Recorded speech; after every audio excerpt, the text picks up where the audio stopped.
Semua pinjol-pinjol besar itu sepakat untuk menurunkan debt collector lapangan. Saya nggak ada masalah dengan hal itu. Dan teman-teman yang mengalami telat bayar atau tidak mampu bayar, saya harap jangan ada yang ketakutan dengan ancaman-ancaman seperti ini, tekanan-tekanan seperti ini, yang mana mereka yang besar-besar itu akan menurunkan FC mereka untuk ke lapangan. Saya please banget buat teman-teman semuanya, jangan pernah ada yang ketakutan, dan Anda wajib tahu hal ini ketika Anda berhadapan langsung dengan para debt collector atau pesuruh dari pinjol-pinjol besar, terutama dari pinjol seperti Aku Laku, Kredivo, Tunaiku dan lain sebagainya, yang selalu mengunjungi para debetur yang telat bayar di daerah-daerah tertentu. Dan teman-teman yang menjadi debeturnya harus menghafal hal ini. Dan ini ya yang saya sebut dari Tunaiku tadi. Ini dia bertanya, "Halo Bang, DC Tunaiku Amar Bang datang ke kantor dengan alasan mau kirim paket. Oke. Sudah menyalahi aturan kan ya Bang?" Oke, kalau sesuai dengan aturan OJK, memang dilarang melakukan penagihan di luar dari domisili konsumen. Dilarang melakukan penagihan dengan sifatnya mempermalukan.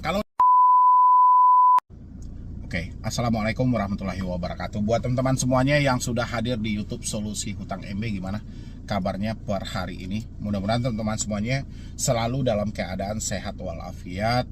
Walaupun kita masih dengan suasana belum mampu bayar, belum sanggup bayar, memang problem dari kehidupan kita karena duit kita tidak ada, uang kita sudah tidak ada, ya kita apa boleh buat, oke. Ini kan selalu kita digencar-gencarkan. Ini digencar-gencarkan seakan-akan semua debt collector itu akan turun ke lapangan untuk menjemput tagihan langsung. Mulai dari katanya mereka ada core will, mulai dari katanya mereka akan koordinasi dengan RT ataupun RW, mulai mereka dengan mengirimkan surat tugas, ya. Bahkan ada dari pinjol-pinjol legal seperti dari yang kemarin itu saya tengok dari Tunaiku. Tunaiku sempat ngechat si debeturnya bahwa debt collectornya itu sudah sampai di tempat kerja dari si debeturnya. Nanti saya tunjukin bukti chatnya buat teman-teman semuanya, biar teman-teman paham juga. Oke, saya tidak membahas soal bukti chat yang mau dikirim. Saya mau membahas soal mental teman-teman semuanya. Jangan buru-buru menghujat saya, jangan buru-buru lari ke kolom komentar, tapi simain dan pahami dulu ini. Oke. Soal DC datang ke rumah itu bukan menjadi problem yang harus kita takut-takuti, yang harus kita besar-besarkan. Ini teman-teman harus sadar semuanya ya. Kita ini telah terlanjur meminjam di pinjaman online, dan kita baru tahu setelah kita meminjam, kita tidak mampu bayar dan kita tidak sanggup bayar. Alasannya tentu ada. Pertama, mungkin karena Anda sudah tidak bekerja lagi. Kedua, mungkin perputaran dari usaha Anda sudah tidak sanggup lagi untuk menyelesaikan tagihan ini. Ketiga adalah mungkin Anda malas melakukan pembayaran karena mulut sampah yang diucapkan oleh si debt collector.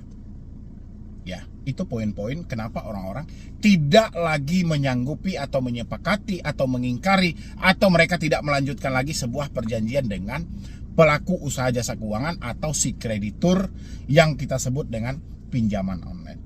Hari ini itu begitu bertaburan semuanya di chat-chat WhatsApp, datangi RT, surat kolektor wilayah, bahkan ada yang sudah datang melalui perusahaan-perusahaan dari si debetur. Oke, datang melalui perusahaan si debetur. Dan itu ada juga yang sempat terjadi keributan, ada juga yang sempat terjadi perdebatan, ya. Tapi ingat buat teman-teman semuanya, Anda nggak perlu takut, nggak perlu khawatir dalam hal ini. Debt collector itu fungsinya sama aja. Mau dia langsung ada di hadapan Anda, mau dia via telepon, via WhatsApp, dan via email, semuanya sama-sama melakukan penagihan. Tapi ingat, buat para debt collector juga harus hati-hati ya. Walaupun Anda bekerja di sebuah perusahaan, Anda mematuhi SOP dari perusahaan atau Anda menuruti kemauan dari perusahaan, saya harap Anda harus ada standar operasional dari penagihan Anda sendiri gitu loh. SOP Anda sendiri juga harus ada, pengaturan Anda sendiri juga harus ada gitu loh. Ya, kalau Anda tidak ada aturan sama sekali ada di lapangan, siap-siap gitu loh. Akan terjadi keributan panjang antara Anda dengan si debetur. Ya, Anda lihat yang sudah beredar di media sosial, kemungkinan orang-orang sudah terprovokasi. Ya, jadi saya harap buat teman-teman semuanya benar-benar ya, yang profesinya debt collector benar-benar bisa menaklukkan situasi di lapangan, bukan melakukan penekanan, bukan melakukan pengancaman seperti yang aturan yang sudah dilarang. Jangan pernah diikuti. Walaupun Anda diperintahkan oleh perusahaan itu untuk melakukan hal itu, jangan pernah dilakukan. Anda harus merubah persi itu ketika terjadi di lapangan, karena Anda yang berhadapan langsung dengan para si nasabah ini. Ya, nasabah ini sebenarnya sudah mentok. Ya, mereka sudah tidak tahu lagi menyambung napas itu seperti apa gitu loh untuk melanjutkan pembayaran ini. Mereka sudah tidak tahu lagi gitu loh. Jadi hal yang harus Anda lakukan sebagai debt collector apa? Anda harus mensupport mereka. Jangan pernah mencaci maki dan mengancam mereka, karena mereka sudah kebal dengan ancaman. Mereka tidak ada pilihan lain. Jangan sampai terjadi tindakan-tindakan yang membahayakan Anda nanti. Ini saya peringatkan untuk teman-teman yang masih menjadi debt collector atau masih menjadi penagih hutang. Jadi hati-hati gitu loh ya, karena kalau dibilangin galakan mana orang yang berhutang pada yang menagih, itu memang benar, galakan orang yang berhutang. Kenapa? Harusnya Anda tanya ke gitu. Kenapa? Karena mereka sudah kesulitan ini. Mereka sudah tidak tahu lagi harus kayak mana gitu loh. Kan selama mereka ada uang kan lancar-lancar aja kan tagihan mereka. Giliran mereka dibentokkan dengan sesuatu, harusnya Anda sebagai penagih hutang memberikan mereka semangat. Oke?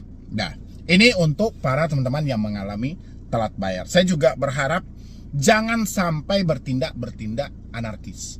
Jangan sampai terjadi bentrokan-bentrokan fisik dengan para debt collector. Ya.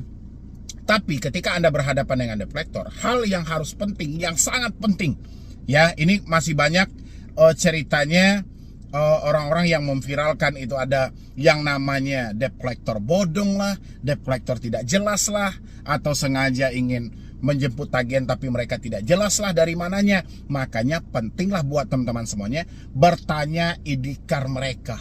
ID card ini nanti Anda sesuaikan dengan kartu identitas mereka juga, dengan KTP mereka Anda sesuaikan. Sama nggak ID card-nya dengan KTP mereka? Habis itu Anda juga harus meminta surat kuasa mereka yang mana mereka diperintahkan oleh perusahaan untuk menjemput tagihan atas nama Anda. Ada nama Anda di bawah, ada alamat Anda di bawah. Anda harus periksa ini. Kalau misalnya debt collector tidak mau menunjukkan, jangan berbicara dulu. Oke, Anda nggak perlu takut dulu ya. Habis itu debt collector juga wajib menunjukkan sertifikat profesi di bidang penagihan. 3 hal ini teman-teman yang telat bayar selalu lupa untuk bertanya ini. Tadi juga ada yang melaporkan dia dikunjungi salah satu pinjol legal karena dia mengambil sebuah handphone, ya. Akhirnya dia telat bayar dan dia dikunjungi. Dia lupa bertanya hal ini karena dia buru-buru gimana debt collectornya supaya keluar dari rumah dia. Jangan buru-buru. Gak usah buru-buru. Anda tinggal tanya, Anda tenang aja dulu. Walaupun Anda tidak ada uang, Anda tenang aja, gak usah khawatir. Ya. Jadi Anda tanyain dulu ID card mereka mana, habis itu samain dengan KTP mereka, habis itu surat kuasa. Kalau memang dia diperintahkan oleh perusahaan dia, otomatis ada surat kuasa atas nama dia juga, dan ada nama Anda juga, ada alamat Anda juga, ada jumlah tagihan Anda juga. Dan habis itu ada sertifikat profesi di bidangnya. Ya, kalau memang dia penagih hutang yang memang benar-benar resmi dan legal telah mengikuti pelatihan-pelatihan yang ada. Kalau misalnya 3 hal ini tidak bisa dipenuhi oleh debt collector pinjol tersebut, saya berharap teman-teman mengusir mereka, nggak ada masalah. Dan teman-teman juga yang menjadi debt collector, kalau misalnya Anda tidak bisa menunjukkan hal itu, mendingan buru-buru keluar dan urus dulu. Ya, jadi teman-teman yang mengalami telat bayar juga seperti itu, nggak usah terlalu khawatir, nggak usah terlalu berlebihan. Ya, kenapa kita penting mengcek 3 hal itu, Bang? Sementara kebanyakan dari debt collector ketika kita bertanya hal itu, seakan-akan itu menjadi hal yang sensitif. Debt collector selalu terpancing emosi kalau kita sudah bertanya ID card, kita sudah bertanya surat kuasa, kita sudah bertanya sertifikat profesi bidang penagihan. Kenapa debt collector emosi? Karena dia tidak dilengkapi dengan hal itu. Ya.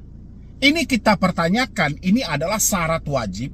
Ya, syarat wajib yang harus dilengkapi oleh debt collector yang bekerja sama dengan perusahaan atau perusahaan yang menjalin kerjasama dengan debt collector. Ya kan? Ini perintah dari OJK sendiri, tertuang dalam POJK juga. Ya, jadi nggak bisa enggak gitu loh.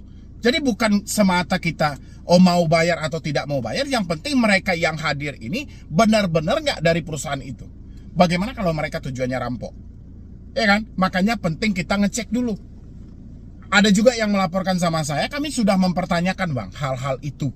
Kita tanyakan ID card, kita tanyakan surat kuasa, kita tanyakan sertifikat profesi di bidang penagihan. Tapi yang terjadi adalah seakan-akan, ya kan, debt collector malah negosiasi sama kami.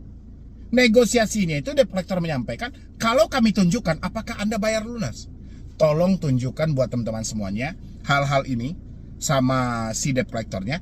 Apakah ada OJK menyampaikan setelah hal ini ditunjukkan oleh debt collector, Anda sebagai debitur wajib melunasi? Ada disampaikan OJK? Kan nggak ada, ya. Persyaratan itu terpisah, nggak ada hubungannya dengan tagihan. Persyaratan itu diminta kalau dia bekerja sama dengan pihak dari pelaku usaha jasa keuangan. Itu persyaratan wajib, nggak ada hubungannya ketika mereka lengkap terus debitur harus bayar. Debitur itu harus bayar kalau ada uangnya. Kalau tidak ada uangnya, kan sudah ada perjanjian, mereka dibebankan dengan denda, mereka dibebankan dengan bunga, mereka dibebankan dengan BI checking, tercatat dalam slip. Ya, ini teman-teman harus pandai nih. Jangan buru-buru ketakutan, jangan buru-buru kecemasan, tapi pahami dulu. Ya, Anda pahami benar-benar, oh ternyata ini, oh ternyata ini. Jadi Anda nggak perlu ketakutan lagi dengan yang namanya debt collector mau datang ke rumah, debt collector mau berkunjung ke rumah. Ya, nggak perlu ketakutan lagi. Dan satu hal juga buat teman-teman semuanya, ucapan-ucapan debt collector yang disampaikan melalui WhatsApp atau email, Anda tidak perlu percaya 100%. Ya, misalnya mereka bilang besok kami mau turun, jam 5 kami mau datang, nggak usah percaya 100%. Ya, itu menandakan mereka belum mampu untuk mengunjungi Anda sampai ke tempat tinggal Anda itu gitu loh. Makanya mereka masih berdalih, berupaya bagaimana Anda untuk ketakutan dulu. Ya, karena poinnya mereka akan mencoba mengendalikan Anda dari jarak jauh. Dan begitu Anda ketakutan, disitulah pinjol bekerja mengendalikan Anda ke aplikasi lain. Itu PR-nya. Ya, jadi nggak usah terlalu hiraukan urusan chat WhatsApp, telepon, dan email. Itulah makanya saya selalu menyampaikan di setiap video, ini 3 komunikasi ini paling berbahaya nih, 3 komunikasi ini. Karena 3 komunikasi ini akan mengarahkan orang-orang untuk gali lubang tutup lubang. Itu yang saya ingatkan buat teman-teman semuanya. Ya, paham ya buat teman-teman semuanya. Jadi kalau misalnya Anda berhadapan dengan debt collector, Anda kan bingung tuh, gimana cara menghadapinya bang? Tanyakanlah kelengkapannya. Kalau untuk menghadapi debt collector, poinnya sama aja. Kalau mereka misalnya sudah melengkapi hal itu, sudah ada semuanya, itu berkomunikasi dengan debt collectornya itu enak banget dan nyambung. Tapi kalau misalnya debt collectornya belum mempunyai sertifikat profesi di bidang penagihan, mereka tidak tahu bagaimana caranya berkomunikasi dengan nasabah. Mereka cuma taunya menggas atau mengancam nasabah supaya cepat-cepat membayar tagihan. Ya, tapi kalau debt collectornya yang sudah sertifikasi ini, yang sudah mengikuti pelatihan, yang punya sertifikat atau lisensi yang jelas ini, biasanya lebih ramah dan lebih tahu cara pendekatan itu seperti apa. Ya, dan satu hal lagi, teman-teman juga jangan sampai terlalu menakuti debt collector datang ke rumah. Ya, sumbernya yang harus teman-teman cari tahu. Apa sumbernya? Misalnya, teman-teman mencoba untuk menutupi dari orang sekitar. Saya itu bang ketakutan saya datang ke rumah karena orang tua saya aja bang. Saya itu bang ketakutan saya datang ke rumah karena suami saya nggak tahu bang. Oke, jadi kalau memang itu problemnya, harusnya kan dituntaskan dulu persoalannya. Persoalannya apa? Orang tua tidak tahu, cari waktu-waktu tertentu kasih tahu. Suami juga seperti itu. Suami tidak tahu, cari waktu-waktu tertentu kasih tahu. Ya kan? Kalau Anda misalnya takut nanti suami menceraikan bang, fakta tidak seburuk yang Anda bayangkan. Nanti orang tua mengusir saya bang, faktanya tidak seburuk yang Anda bayangkan. Jangan terlalu percaya dengan drama yang ada di pikiran Anda, tapi carilah fakta yang sebenarnya, biar ini menyelamatkan Anda untuk jangka panjang. Ya, sisanya apalagi? Sisanya berdamailah dengan pemikiran Anda sendiri. Karena yang paling kejam, kenapa Anda selalu bertanya apakah pinjol ini aman, apakah pinjol ini aman? Itu menandakan ketidaksinkronan antara pemikiran dan hati Anda. Ini ya yang saya sebut dari Tunaiku tadi. Ini dia bertanya, halo bang, DC Tunaiku Amar bang datang ke kantor dengan alasan mau kirim paket. Oke. Sudah menyalahi aturan kan ya bang? Oke, kalau sesuai dengan aturan OJK, memang dilarang melakukan penagihan di luar dari domisili konsumen. Dilarang melakukan penagihan dengan sifatnya mempermalukan. Kalau dia datang ke perusahaan Anda, itu bukan domisili Anda dan itu mempermalukan Anda, itu menyalahi aturan yang ada, ya. Kalau kita berbicaranya soal aturan, oke, kita cek dulu. Oke, ini nama debt collectornya. Ini surat tugas saya. Surat tugasnya hanya di foto ya. Surat tugas, oke.